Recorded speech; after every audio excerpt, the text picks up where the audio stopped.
listen, niggas get shot. Like, Every day I heard. every day, you know? It bees like that. There's no emptier statement than it bees like that, but it also means a lot. Like, yo, like if you see someone going through something, you just hit them on the back like, yo, it bees like that.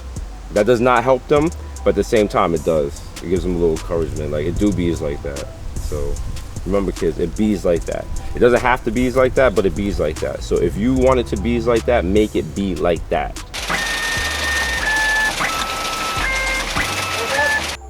You ever dated a girl and then she told you her size, but her shoe size and like kid size, and you're like, this is super confusing now. Like, Yeah, they be having every sneaker too that they can. mm-hmm. On the shelf. They're like, I'm a sneakerhead. I'm like, yeah, because your sneakers are like $60. Like, your sneakers never sell out. They're $60, of course. Come on, bring your small foot ass over here, girl. Now I gotta walk. I gotta slow down when I'm walking because you can't keep up. Because your foot is half the size of my foot, so it takes double the amount of steps from you to keep up with me. See, there's trade-offs for it. You ain't think about that. But then again, when you have small feet, it's more likely I'll suck on your foot. So, if you got small feet and they're cute, you put the whole foot in that. You just get to the point you annoying her. She's like, stop, I'm trying to work. I got a Zoom call. You're like, nah, get over here. Because that's my prone position, bro. I'm a Susio, bro. You gotta be a real Susio. You just lay on the floor looking up at your girl or something. Like, She got the foot through the milk. yeah, bro. You just on your side, just looking up at your queen, like, yeah, bro. You looking at your girl like a cat, like, wow, yeah, pet me. Ever since we replaced his carpet, it's mad comfy. You just purring and shit, like, Arr. Imagine niggas purred. Wow. Imagine you was hanging with your boy and he just started purring. Imagine you and your boys, y'all watching like the playoffs and shit, and it's like niggas is hitting shots and y'all all purring because y'all enjoying the game. Oh, y'all on some Jason Derulo cat shit? Like, yo. Yeah, there was one year I really let this garden go to shit, and there was like callaloo popping up in this grass. And let me tell you, family was not happy with that. But got the green thumb, took care of it. The grass has seen better days. You can see like it's unevenly cut, and it's little things. Like the blade, whatever blade was used is like maybe 2 inches and needs to be like maybe an inch lower to the ground. Personally, my personal thing. When I cut the grass, I like to give it a Caesar. You know, some people like to give it a fade. So, Give it a 2. you know what I'm saying? Use that one guard, like. Callaloo is wild hard to pull out the ground. Let me give me 1 second. I'll demonstrate.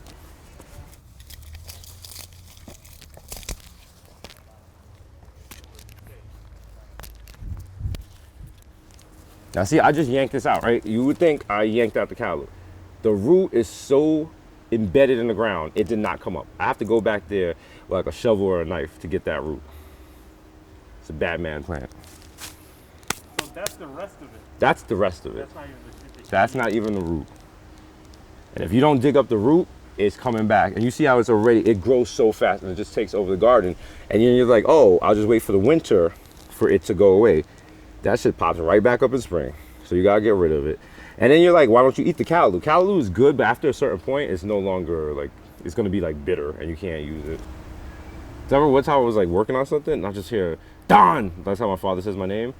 And I look up and it's just him yelling at me from on top of the roof about come up here and help me. And I was, I used to have to like creep around here to like try to hide and like chill. And he just always pop up and be like, and if he saw that I wasn't working or I was just chilling, he was like, go mow the lawn or go do this. And I was like, The lawn don't even need to be mowed. it don't.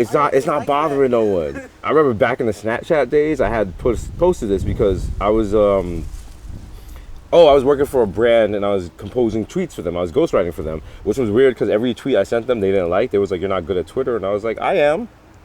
This might work out. But so I'm just sitting there all day just drafting tweets for them. And my father's like, what are you doing? And I was like, I'm working. And he was like, that's not working. You're on the computer all day. And I was like, some people work by being on the computer all day. And he's just sitting there just getting vexed. You could just see it's going over his head. He's looking for something to clean or to fix. And he goes, let's go. We're ripping the carpet out of the living room. And I was like, excuse you? It's like 2 o'clock on a Saturday. That carpet's been there for like 10 years. Why today? We ripped that carpet out and I put it on Snapchat. And it's hilarious because you can hear my father yell at me about I don't know how to use a broom. I'm using the broom wrong. My man, Mr. Crow, loved you on Jumpman. Do you remember? He was like, Jumpman, Jumpman, Best part of the song. Go back and listen to Jumpman and try to ignore the Crow now that I've mentioned it. You can't. Timberland crying baby. Remember we were all stupid and people was like that baby was Aaliyah? Yo, we were dumb as hell as kids, bro.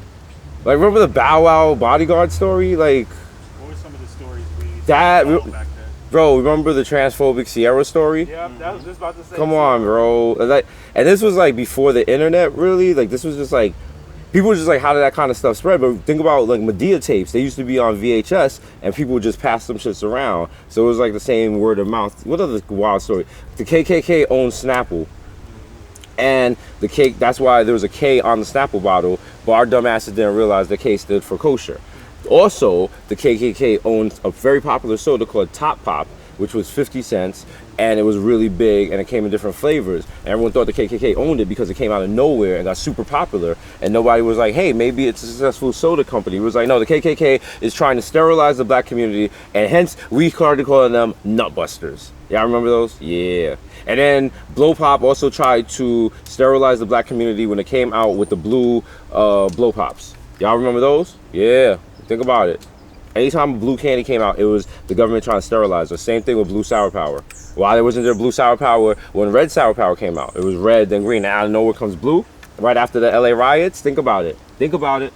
America used to be so weird. We would get super excited about new food and shit. Like when Cool Ranch Doritos dropped, nigga, they had they had a young Jay Leno out there eating the chips. Like that shit was revolutionary, bro. Like I remember when Blue Listerine came out. I was like, yo, the world ain't gonna be the same after this, boy. They use the CGI in the commercials. All right, world changing. We getting the fly cars, baby.